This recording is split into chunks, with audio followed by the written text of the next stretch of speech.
மசோதாக்கள் மீது முடிவு எடுக்காமல் தாமதிப்பது ஏன் என தமிழக ஆளுநர் ஆர் என் ரவிக்கு உச்சநீதிமன்றம் கேள்வி எழுப்பியுள்ளது.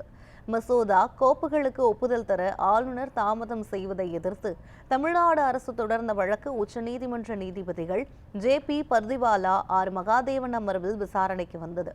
அப்போது தமிழ்நாடு அரசு தரப்பில் வாதிட்ட மூத்த வழக்கறிஞர் ராகேஷ் துவேதி, பல்கலைக்கழக துணைவேந்தர் நியமனம் உள்ளிட்ட மசோதாக்களுக்கு ஆளுநர் இன்னும் ஒப்புதல் வழங்கவில்லை எனவும், ஆளுநரின் தாமதத்தால் தமிழ்நாட்டில் உள்ள பல்கலைக்கழகங்களில் துணைவேந்தர் நியமனம் செய்ய முடியாத நிலை உள்ளதாகவும் தெரிவித்தார். இதைத் தொடர்ந்து மசோதா மறு ஒப்புதலுக்காக ஆளுநருக்கு அனுப்பப்பட்டால் அதன் மீது முடிவு எடுக்காமல் கிடப்பில் போட்டுவிட்டு மௌனமாக இருக்கலாமா என நீதிபதிகள் கேள்வி எழுப்பினர். மேலும் ஆளுநர் மசோதாக்களுக்கு ஒப்புதல் வழங்காமல் நிறுத்தி வைத்ததற்கான காரணத்தை விளக்க வேண்டும் எனவும் உத்தரவிட்டனர்.